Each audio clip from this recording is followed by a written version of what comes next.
Topic है, this is the most crucial topic, बहुत important है, बहुत ध्यान से समझना है आपको। इवन जब मैं 12th के मेरे पास जो नए स्टूडेंट्स आते हैं, मैं ये नहीं कह रहा कि सारे बच्चे, बट मैं देखता हूँ मैक्सिमम बच्चों को ये नहीं पता कन्फिग्रेशन लिखते कैसे हैं। जैसे मैं भाई ग्रेजुएशन के बच्चों को पढ़ाता हूँ यूनिवर्सिटी में, उसमें भी अगर मान लो मेरी क्लास में 40 बच्चे बैठे हैं तो 10 से 12 बच्चे ऐसे होते हैं विच आर बिल्कुल ब्लैंक होते हैं in terms of electronic configuration. तो पहले मैं उनको वही समझाता हूँ, क्योंकि अगर आपको इलेक्ट्रॉनिक कन्फिग्रेशन नहीं आती तो केमिस्ट्री में आपको बहुत दिक्कत हो जाएगी। तो आपको ये लेक्चर बहुत ध्यान से समझना है। इसमें हम इलेक्ट्रॉनिक कन्फिग्रेशन बहुत सिस्टमेटिक वे में मैं आपको समझाऊंगा कि किस तरह लिखते हैं न्यूट्रल एटम का, अनायन कटायन और विद एक्सेप्शनल केसेस। तो हो सकता है कहीं पे आपको समझ ना आए, तो अगर ये फिजिकल क्लास होती है तो हम वहीं पे समझा देते हैं, because this are online classes. तो आप वीडियो को थोड़ा पीछे करके दोबारा से सुन लेना ताकि आपको बिल्कुल क्लियर हो जाए ये इलेक्ट्रॉनिक कन्फिग्रेशंस। बट ये this is the most fundamental part of A chemistry, और इसको समझने से पहले आप क्वांटम नंबर रिवाइज कर लो तो बहुत बेटर आपकी अंडरस्टैंडिंग इसके अंदर बने। स्टार्ट करते हैं आज का लेक्चर इलेक्ट्रॉनिक कन्फिग्रेशन। तो देखो बेटा, मैंने आपको पहले पढ़ाया था कि when n is equal to 1 तो उसमें सिर्फ 1s होता है, n इज इक्वल टू 2 इसमें 2s और 2p होता है, n इज इक्वल टू 3 इसमें 3s 3p और 3d होता है, n is equal to 4 4s 4p 4d और 4f होता है। इसी तरह आप आगे कंटिन्यू करोगे। और अगर आपको ये समझ नहीं आ रहा और आप इसी लेक्चर से स्टार्ट करो तो क्वांटम नंबर पहले रिवाइज कर लेना, वो बहुत ज़रूरी है। अब देखो बेटा, मैंने लेफ्ट हैंड साइड में सिर्फ s लिखा है। मैंने जैसे आप देख सकते हो कि यहाँ पे मैंने 1s लिखा है, देन मैंने 2s लिखा है, 3s 4s 5 6 7 सिर्फ मैंने s लिखे हैं, ठीक है। अब जैसे मैंने 1s लिखा है, 1s के बाद मैंने 2s लिखा है, 2s के बाद मैंने 3s लिखा है, तो आप देख सकते हो कि 2s के बाद 2p होता है, यानी 2s के बाद 2p होता है, बट 1s के बाद 1p नहीं होता, इसीलिए 2s के बाद कोई सर्कल यहाँ पे नहीं आया। तो आगे माइट पे आपको अच्छा समझ में आ जाएगा। अब देखो मैंने यहाँ पे 4s लिखा है, 3s के बाद 3p और सेकेंड सेल में d ऑर्बिटल नहीं होता, इसलिए यहाँ पे कोई नेक्स्ट सर्कल नहीं आया मेरे पास। देन देखो मैंने 5s लिखा है, 4s के बाद 4p एंड 3p के बाद 3d आया हमारा। तो देखो 3s 3p 3d, इस तरह हम कंटिन्यू करते हैं। देन फिर मैंने 6s लिखा है, 5s के बाद 5p 4p के बाद 4d और थर्ड सेल में f ऑर्बिटल नहीं होते हमारे पास, जैसा कि आप यहाँ पे देख सकते हो। देन मैंने लिखा है 7s 6s के बाद 6p 5p के बाद 5d एंड 4d के बाद 4f आया है। देन 7s के बाद 7p 6p के बाद 6d 5d के बाद 5f और फोर्थ सेल में g ऑर्बिटल नहीं होता, इसलिए यहाँ पे एक और सर्कल नहीं आया। और यहाँ पे 8s मैंने इसलिए नहीं लिखा है क्योंकि जितने भी एलिमेंट्स हमें आज तक नोन है वो यहाँ तक अरेंज हो चुके हैं। इन केस हमें आगे जाने की ज़रूरत पड़ी तो अभी की थ्योरी के हिसाब से हम इसी के हिसाब से कंटिन्यू करेंगे। तो ये हमारा स्ट्रक्चर है इलेक्ट्रॉनिक कॉन्फ़िगरेशन लिखने का, जो अगेन n+l रूल के ऊपर बेस्ड है, जो मैं आपको ऑलरेडी पढ़ा चुका हूँ। और अगर आप इसी लेक्चर को पहले देख रहे हो तो n+l रूल को भी आप रिवाइज कर लेना। वही सेम एनर्जी लेवल मैंने इस फॉर्म में इसको बना दिया है। तो इसमें सबसे पहले आप कौन सा लोगे, आप 1s लोगे, 1s के बाद आपको 2s लेना है, 2s के बाद आपको 2p 3s लिखना है। तो आप इसको इस तरह भी बना सकते हो या वैसे समझ लो तो ज़्यादा बेटर है।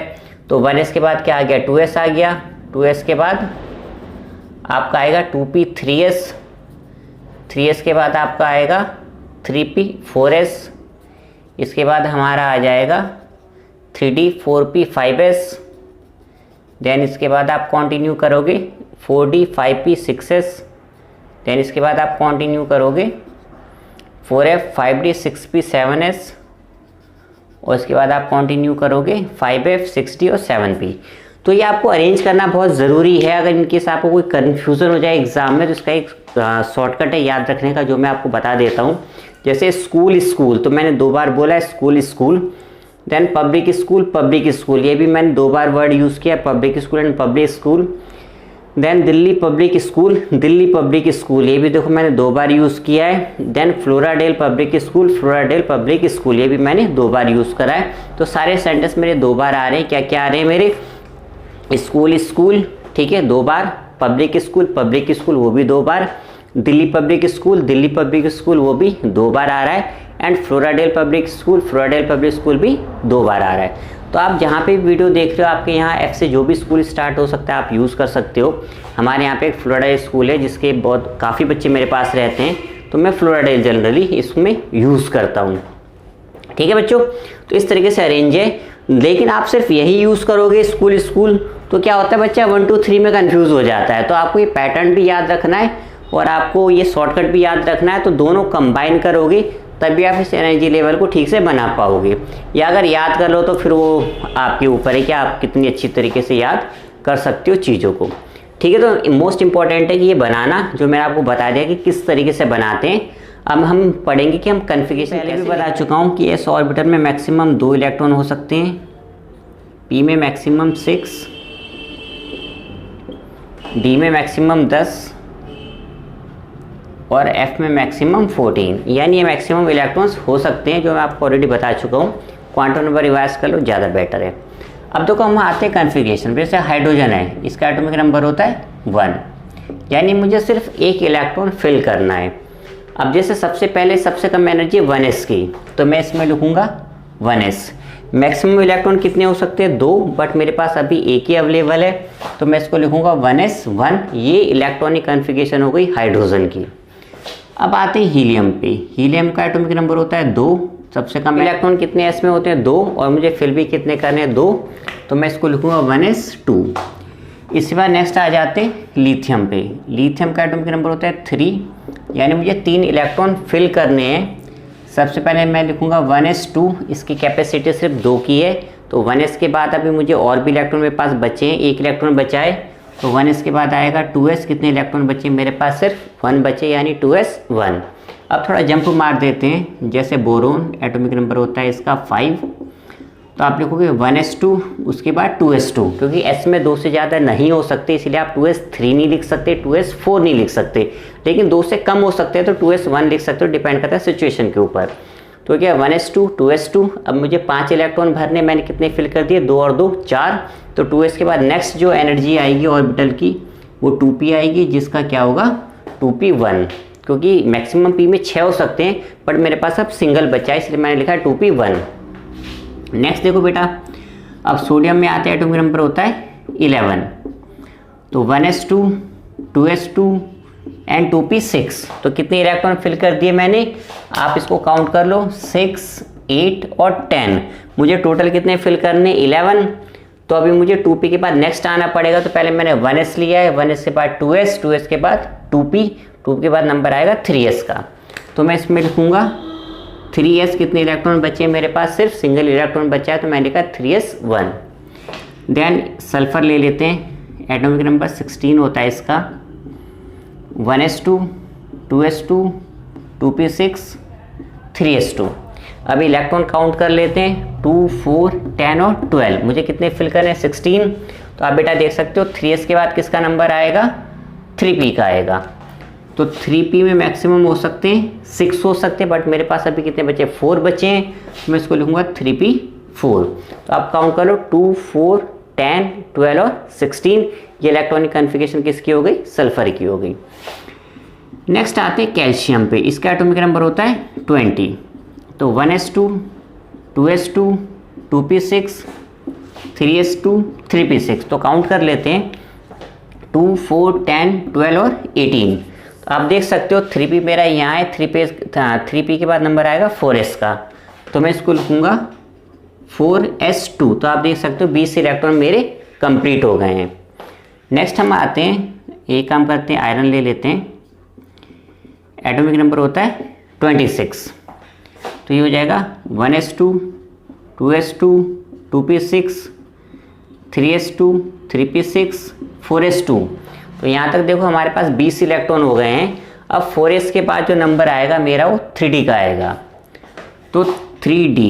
अब d में मैक्सिमम कितने इलेक्ट्रॉन हो सकते हैं, 10 हो सकते हैं, बट मेरे पास कितने बचे, 6 बचे हैं। आप काउंट कर लेना, 2 4 10 12 18 20, टोटल फिल करना है 26। तो 26 में से 20 के कितने बचे, 6, तो इसमें आ जाएगा 3d6, यानी ये हमारी हो गई इलेक्ट्रॉनिक कन्फिग्रेशन।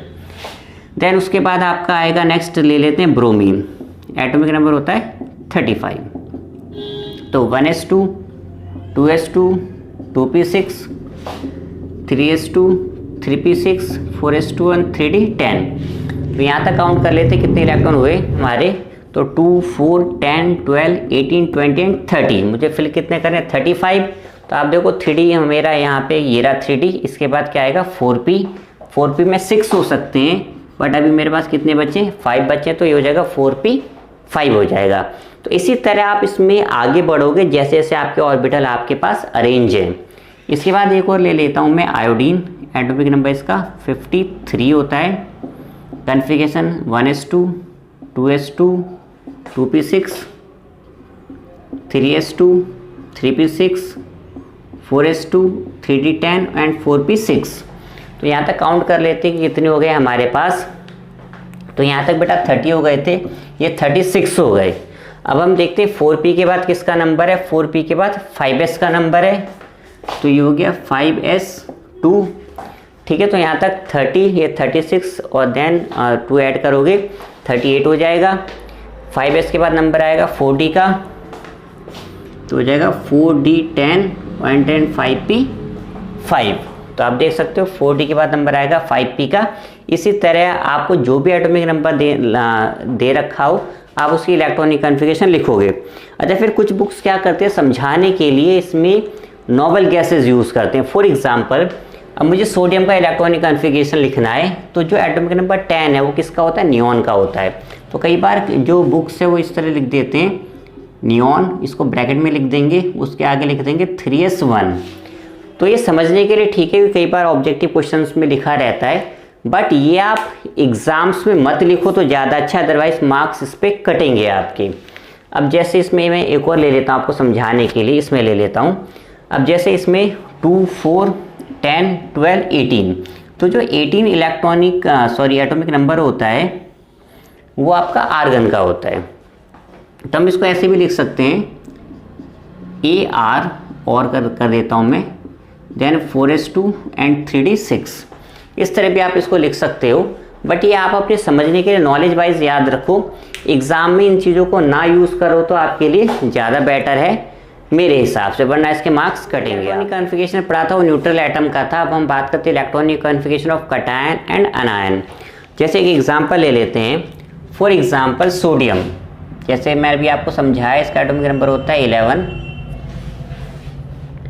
तो अगर मैं इसकी कॉन्फ़िगरेशन लिखूँ तो ये हो जाएगा 1s2 2s2 2p6, ठीक है, एंड 3s1। तो आप देख सकते हो कितने इलेक्ट्रॉन आपके पास हो गए, 2 4 10 और 1 11 हो गए। अब मान लो मुझे इलेक्ट्रॉनिक कॉन्फ़िगरेशन लिखनी है Na पॉजिटिव की, ठीक है, तो अब इसमें 10 इलेक्ट्रॉन हो जाएंगे। तो आप लिखोगे 1s2 2s2 2p6 और 3s आपके पास कितने हो जाएंगे, 0 हो जाएंगे। आपका मन लिखो, आपको नहीं लिखना तो आप मन लिखो, आपकी चॉइस है। एक और एग्जांपल ले लेते हैं हम कैल्शियम का, एटॉमिक नंबर होता है 20। तो 1s2 2s2 2p6 3s2 3p6 and 4s2। तो बेटा मैं मान के चल रहा हूँ कि आपको कॉन्फ़िगरेशन लिखनी आ रही है, इसलिए मैं थोड़ा फटाफट लिख रहा हूँ इसको, ठीक है। तो 20 इलेक्ट्रॉन हमको फिल करने, 2 4 10 12 18 और 2 20 हो गए हमारे पास। अब मान लो आपको कॉन्फ़िगरेशन लिखी है Ca2 पॉजिटिव की, तो आप इसको लिखोगे 1s2 2s2 2p6 3s2 3p6 और 4s0 लिखना चाहो लिख दो, या आप इसको छोड़ना चाहो तो छोड़ दो। तो ये हमारी कॉन्फ़िगरेशन हो गई कैटायन की। अब हम बात करते हैं अनायन की। अब जैसे क्लोरीन है, एटॉमिक नंबर होता है 17, 1s2 2s2 2p6 3s2 and 3p5। तो 2 4 10 12 और 5 17 हो गए। अब मान लो आपको लिखना है Cl नेगेटिव की, तो आपके पास एक इलेक्ट्रॉन एक्स्ट्रा आ गया है, तो आप 70 में ऐड कर दो, 18 हो जाएंगे। तो लास्ट में आपका आ जाएगा 3p6, बाकी सारा आपका सेम रहेगा। इस तरह जो हम जैसे डैश खींच देते, मैंने आपको समझाने के लिए खींचा है। आपको एग्ज़ाम में ये सब नहीं करना, आपको एग्ज़ाम में पूरा लिखना है, ठीक है। अब एक और एग्जांपल ले लेते हैं, फॉर एग्जांपल सल्फ़र ले लेते हैं, एटॉमिक नंबर होता है 16, 1s2 2s2 2p6 3s2 and 3p4। तो एक बार काउंट जरूर कर लिया करो ताकि कोई कन्फ्यूज़न ना हो भी, आप नया नया सीख रहे हो। 2 4 10 12 और 4 16 हो गए। अब मान लो आपको लिखना है s2 नेगेटिव का, ठीक है। तो आपके पास 2 इलेक्ट्रॉन एक्स्ट्रा आ गए, वो आप इसी में ऐड करोगे तो आपका लास्ट में आ जाएगा 3p6। तो जो भी आपका लास्ट ऑर्बिटल है आप उसमें इलेक्ट्रॉन पूरे फिल कर दो। और मान लो लास्ट ऑर्बिटल में नहीं है, फॉर एग्जांपल अगर मान लो 3p में जगह नहीं होती तो मैं किस में आ जाता, मैं 4s में आ जाता। इस तरह हम कन्फिग्रेशन लिखते हैं अनायन और एक्सेप्शनल कन्फिग्रेशन पे, जिसमें जो हमारा सबसे पहला एक्सेप्शनल केस है क्रोमियम है, जिसका एटॉमिक नंबर होता है 24। इसकी कन्फिग्रेशन हम लिखेंगे 1s2 2s2 2p6 3s2 3p6 4s2 और 3d4। तो एक्चुअल में होनी चाहिए 4s2 3d4, बट एक्चुअल में होती है इसकी 4s1 और 3d5। तो एग्ज़ाम में आएगा तो ये बात आपको समझानी नहीं है, आपको यही लिखना है 4s1 3d5।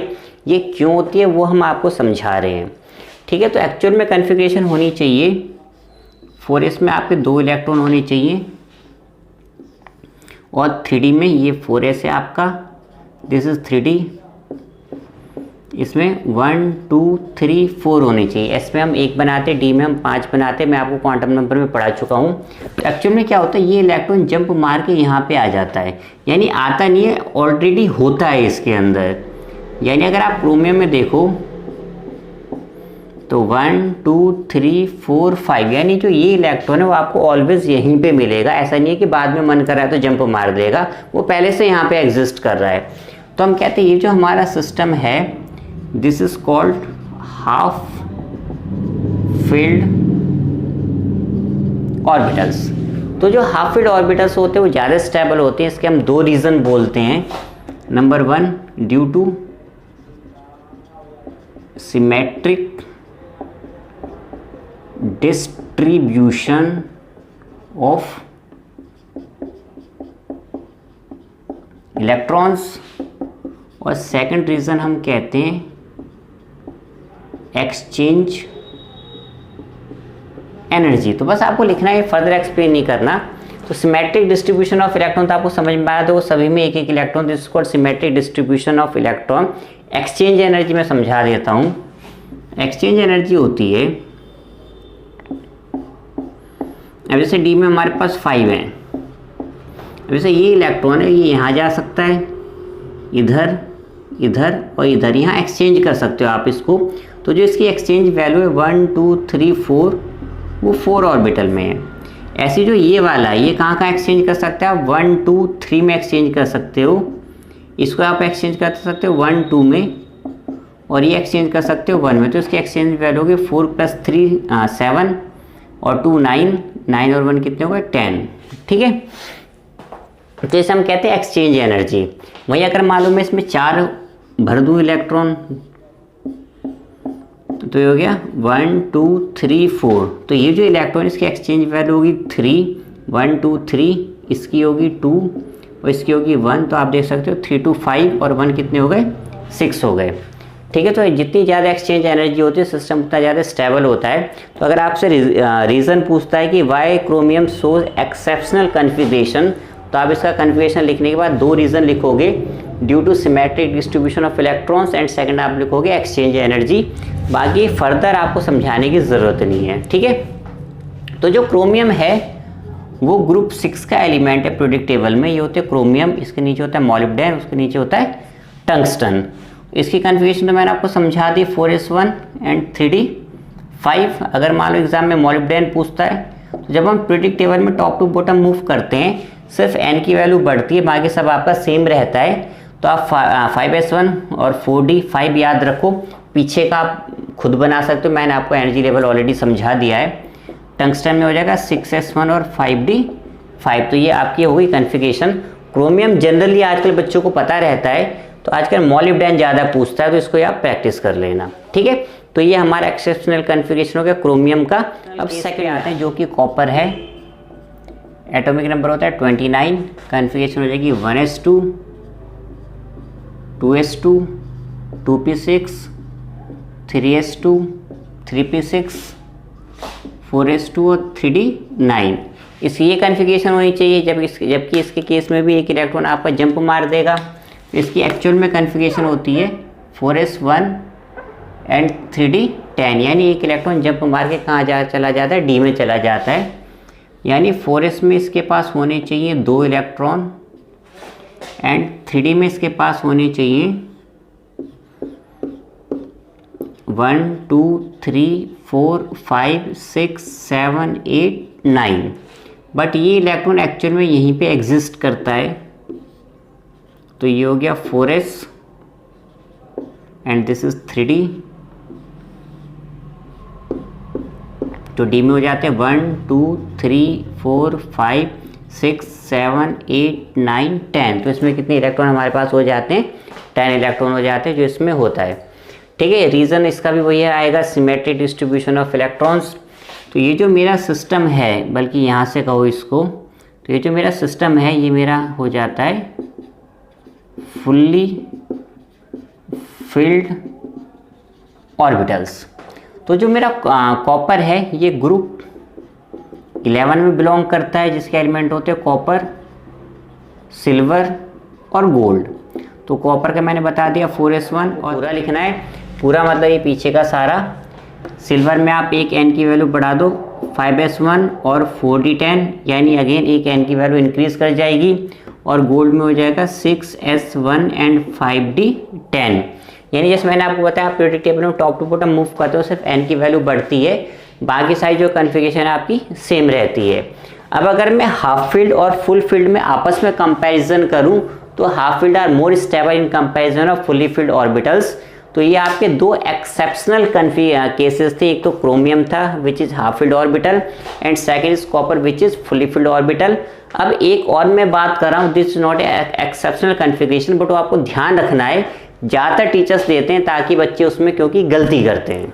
तो ये आपको ध्यान रखना है, आपके एटॉमिक नंबर 21 से लेके 30 के बीच में ये जो है वो वैलिड है। तो आपको ये ध्यान रखना है जब एटॉमिक नंबर 21 से 30 के बीच में हो कटायन के केस में। फॉर एग्जांपल एक एग्जांपल ले लेते हैं Fe का, जो मैं आपको ऑलरेडी समझा चुका हूँ। एटॉमिक नंबर इसका 26 होता है, कॉन्फ़िगरेशन होती है 1s2 2s2 2p6 3s2 3p6 4s2 and 3d6। ये इसकी कॉन्फ़िगरेशन थी Fe की, जो हम ऑलरेडी एक्सप्लेन कर चुके हैं। अब मान लो एग्ज़ाम में आपसे पूछता है Fe2 पॉजिटिव की इलेक्ट्रॉनिक कॉन्फ़िगरेशन लिखने के लिए, तो आप देखो बेटा कैसे लिखोगे, 1s2 2s2 2p6 3s2 3p6, पहले 4s से जाएगा उसके बाद 3d से जाएगा, यानी 4s 0 और 3d हमारे पास कितना है 6 है। यही आपको ध्यान रखना है। अब ऐसा क्यों, तो वो आप पढ़ोगे 3rd chapter classification of element, जिसमें एक टॉपिक दे रखा है आयोनाइजेशन एंथैल्पी में। तो कभी मैंने वीडियो अपलोड करी तो मैं आपको इसका रीज़न बता दूंगा। फिलहाल आप बस इतना ही ध्यान रख लो कि पहले इलेक्ट्रॉन 4s में से जाएगा, उसके बाद इलेक्ट्रॉन 3d में से जाएगा। अब मान लो आपसे एग्जाम में पूछता है Fe3 पॉजिटिव, यानी अब आपको एक और इलेक्ट्रॉन निकालना है, तो आप इसको लिखोगे 1s2 2s2 2p6 3s2 3p6 4s0 and 3d5। तो d में एक इलेक्ट्रॉन आप कम कर दो, 3d5 कर दो। एक और केस ले लेते हैं निकल का, एटॉमिक नंबर होता है 28। इसकी कॉन्फ़िगरेशन हो जाएगी 1s2 2s2 2p6 3s2 3p6 4s2 and 3d8। मैंने पहले बताया था कि इलेक्ट्रॉन काउंट कर लो 2 4 10 12 18 20 और 28। अब मान लो एग्जाम में आपसे पूछता है Ni2 पॉजिटिव की, अब आपको 2 इलेक्ट्रॉन कम करने, तो देखो बेटा यहाँ तक तो सेम ही रहेगा, 4s0 एंड 3d8। मैंने बताया पहले इलेक्ट्रॉन आपके 4s में से जाएंगे। अब मान लो आपसे एग्जाम में पूछता है Ni3 पॉजिटिव का, अगेन यहाँ तक तो सेम ही रहेगा, बल्कि 4s तक अब 3d में से कम करो 3d7 हो जाएंगे। तो ये आपको ध्यान रखना है एटॉमिक नंबर 21 से 30 के बीच में। अब ऐसा नहीं कि यही केसेस है, आगे भी बहुत सारे केसेस हैं, but as a 12th class student आपसे बस यहीं तक एक्सपेक्टेशन होती है, इससे ज़्यादा केसेस आपसे नहीं पूछेगा। तो आपको यही सब ध्यान रखना है इलेक्ट्रॉनिक कॉन्फ़िगरेशन के अंदर।